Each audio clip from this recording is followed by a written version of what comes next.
ಶ್ರಾವಣ ಮಾಸದ ಪ್ರತಿಯೊಂದು ದಿನವೂ ಶಿವನೊಂದಿಗೆ ಇತರ ದೇವತೆಗಳನ್ನು ಕೂಡ ಪೂಜಿಸುವ ಸಂಪ್ರದಾಯವಿದೆ. ಶ್ರಾವಣ ಮಾಸದ ಮಂಗಳವಾರದಂದು ಶಿವನೊಂದಿಗೆ ಹನುಮಂತನನ್ನು, ಬುಧವಾರದಂದು ಶಿವನೊಂದಿಗೆ ಗಣೇಶನನ್ನು, ಹೀಗೆ ವಾರದ ಪ್ರತಿಯೊಂದು ದಿನವೂ ಆಯಾ ದೇವರೊಂದಿಗೆ ಶಿವನನ್ನು ಪೂಜಿಸಲಾಗುತ್ತದೆ.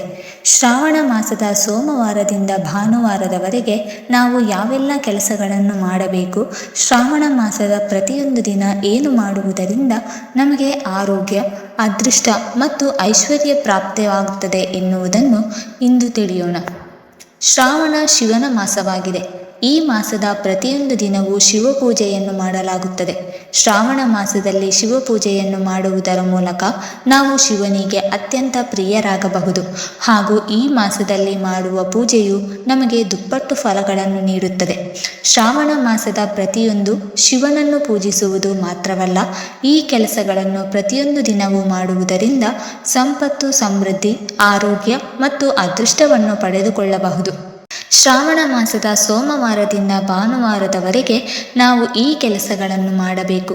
ಸಾಮಾನ್ಯವಾಗಿ ಭಾನುವಾರ ದಿನದಂದು ಸೂರ್ಯದೇವನನ್ನು ಪೂಜಿಸುವ ಸಂಪ್ರದಾಯವಿದೆ. ಈ ದಿನ ಸೂರ್ಯನಿಗೆ ಅರ್ಘ್ಯವನ್ನು ಅರ್ಪಿಸಿ ಪೂಜಿಸಲಾಗುತ್ತದೆ.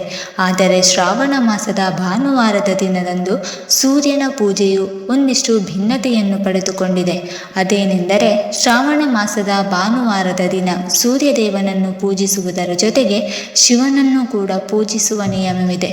ಶ್ರಾವಣ ಮಾಸದ ಭಾನುವಾರದ ದಿನದಂದು ಸೂರ್ಯನನ್ನು ಮತ್ತು ಶಿವನನ್ನು ಪೂಜಿಸಿದ ನಂತರ ಅರ್ಹ ಬ್ರಾಹ್ಮಣರಿಗೆ ದಾನವನ್ನು ನೀಡಬೇಕು. ಈ ರೀತಿ ಮಾಡುವುದರಿಂದ ನಮ್ಮ ಜನ್ಮಗಳ ಪಾಪಗಳು ಕೂಡ ಕಳೆಯುತ್ತದೆ. ಒಂದೆಡೆ ಶ್ರಾವಣ ಶಿವನ ಮಾಸವಾದರೆ ಮತ್ತೊಂದೆಡೆ ಸೋಮವಾರವು ಶಿವನ ದಿನವಾಗಿದೆ.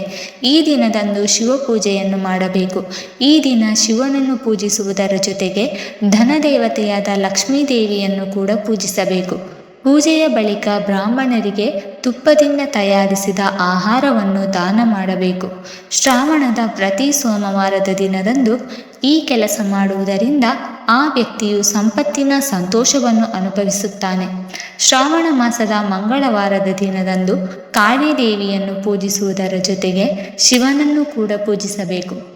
ಕಾಳಿ ಮತ್ತು ಶಿವನನ್ನು ಪೂಜಿಸಿದ ನಂತರ ಬ್ರಾಹ್ಮಣರಿಗೆ ಉದ್ದು, ಹೆಸರುಕಾಳು ಮತ್ತು ಇತ್ಯಾದಿ ಬೇಳೆ ಸೇರಿದಂತೆ ಇನ್ನಿತರ ಧಾನ್ಯಗಳನ್ನು ದಾನವಾಗಿ ನೀಡಬೇಕು.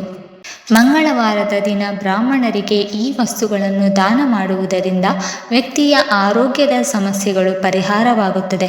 ಆತನ ಕಾಯಿಲೆಗಳು ದೂರವಾಗಲು ಪ್ರಾರಂಭವಾಗುತ್ತದೆ. ಶ್ರಾವಣ ಮಾಸದ ಬುಧವಾರದ ದಿನದಂದು ವಿಷ್ಣುದೇವನನ್ನು ವಿಧಿವಿಧಾನಗಳ ಮೂಲಕ ಪೂಜಿಸಬೇಕು. ಬಳಿಕ ಶಿವನನ್ನು ಕೂಡ ಪೂಜಿಸಬೇಕು. ಪೂಜೆ ಮುಗಿದ ನಂತರ ಬ್ರಾಹ್ಮಣರಿಗೆ ಮೊಸರಿನಿಂದ ತಯಾರಿಸಿದ ಆಹಾರವನ್ನು ದಾನವಾಗಿ ನೀಡಬೇಕು. ಬ್ರಾಹ್ಮಣರಿಗೆ ಈ ವಸ್ತುಗಳನ್ನು ಬುಧವಾರದ ದಿನದಂದು ದಾನವಾಗಿ ನೀಡುವುದರಿಂದ ಶಾಂತಿ ಮತ್ತು ಸಂತೋಷ ಪ್ರಾಪ್ತವಾಗುತ್ತದೆ. ಶ್ರಾವಣ ಮಾಸದ ಗುರುವಾರದ ದಿನದಂದು ವಿಷ್ಣು ಮತ್ತು ಶಿವನ ಪೂಜಿಸಿ ದೇವರ ಬಳಿ ಆರೋಗ್ಯದ ವರವನ್ನು ಬೇಡಿಕೊಂಡು ಮತ್ತು ದೀರ್ಘಾಯುಷ್ಯವನ್ನು ಕರುಣಿಸುವಂತೆ ಪ್ರಾರ್ಥಿಸಿಕೊಳ್ಳಿ. ಈ ದಿನ ನೀವು ದೀರ್ಘಾಯುಷ್ಯದ ವರವನ್ನು ಪಡೆದುಕೊಳ್ಳುವುದಕ್ಕಾಗಿ ಬ್ರಾಹ್ಮಣರಿಗೆ ಬಟ್ಟೆ ಅನುದಾನ ಮಾಡಬೇಕು. ಅಲ್ಲದೆ ದೇವರು ಮತ್ತು ದೇವತೆಗಳಿಗೆ ಒಣ ಹಣ್ಣುಗಳನ್ನು ಮತ್ತು ತುಪ್ಪದಿಂದ ತಯಾರಿಸಿದ ಖಾದ್ಯವನ್ನು ನೈವೇದ್ಯವಾಗಿ ಅರ್ಪಿಸಬೇಕು. ಶ್ರಾವಣ ಮಾಸದಲ್ಲಿ ಬರುವ ಶುಕ್ರವಾರವನ್ನು ಹಲವು ಕಡೆಗಳಲ್ಲಿ ಸಂಪತ್ ಶುಕ್ರವಾರ ಎಂದು ಆಚರಿಸುತ್ತಾರೆ. ಈ ಶುಕ್ರವಾರದ ದಿನದಂದು ಶಿವನೊಂದಿಗೆ ಲಕ್ಷ್ಮೀ ದೇವಿಯನ್ನು ಪೂಜಿಸುವ ಪದ್ಧತಿ ಇದೆ. ಪೂಜೆಯನ್ನು ಮಾಡಿದ ಬಳಿಕ ಬ್ರಾಹ್ಮಣರಿಗೆ ಆಹಾರವನ್ನು ದಾನ ಮಾಡಬೇಕು. ಇದರೊಂದಿಗೆ ಈ ದಿನ ನೀವು ನಿಮ್ಮ ಮನೆಯಲ್ಲಿರುವ ಅಕ್ಕ, ತಂಗಿ, ಸಹೋದರಿ, ತಾಯಿ ಅಥವಾ ಪತ್ನಿಗೆ ಅವರಿಗೆ ಇಷ್ಟವಾಗುವಂತಹ ಬಟ್ಟೆಯನ್ನು ಉಡುಗೊರೆಯಾಗಿ ನೀಡಬೇಕು. ಈ ರೀತಿ ಮಹಿಳೆಯರಿಗೆ ವಸ್ತುಗಳನ್ನು ಉಡುಗೊರೆಯಾಗಿ ನೀಡುವುದರಿಂದ ಅವರು ಸಂತುಷ್ಟರಾಗುತ್ತಾರೆ. ಶ್ರಾವಣ ಮಾಸದ ಶನಿವಾರದಂದು ಹನುಮಂತ ಅಥವಾ ಶನೀಶ್ವರನೊಂದಿಗೆ ಶಿವನನ್ನು ಕೂಡ ಪೂಜೆ ಮಾಡಬೇಕು. ಈ ದಿನ ಶಿವನ ರುದ್ರ ರೂಪವನ್ನು ಪೂಜೆ ಮಾಡುವುದು ಒಳ್ಳೆಯದು. ಈ ದಿನದ ಪೂಜೆಯಲ್ಲಿ ಎಳ್ಳಿಗೆ ಹೆಚ್ಚು ಮಹತ್ವವಿದೆ. ಶ್ರಾವಣ ಮಾಸದ ಶನಿವಾರದ ದಿನದಂದು ಬ್ರಾಹ್ಮಣರಿಗೆ ಎಳ್ಳು ಬೆರೆಸಿದ ಆಹಾರವನ್ನು ದಾನವಾಗಿ ನೀಡಬೇಕು. ಈ ದಾನವು ದಿವಾನು ದೇವತೆಗಳನ್ನು ಸಂತೃಪ್ತಗೊಳಿಸುತ್ತದೆ. ಇದು ನಿಮಗೆ ಉತ್ತಮ ಆರೋಗ್ಯದ ಪ್ರಯೋಜನಗಳನ್ನು ಕೂಡ ಒದಗಿಸುತ್ತದೆ. ವೀಕ್ಷಕರೇ, ಈ ಮಾಹಿತಿ ನಿಮಗೆ ಇಷ್ಟವಾಗಿದ್ದರೆ ದಯವಿಟ್ಟು ಲೈಕ್ ಮಾಡಿ, ಕಮೆಂಟ್ ಮಾಡಿ ಮತ್ತು ಶೇರ್ ಮಾಡಿ.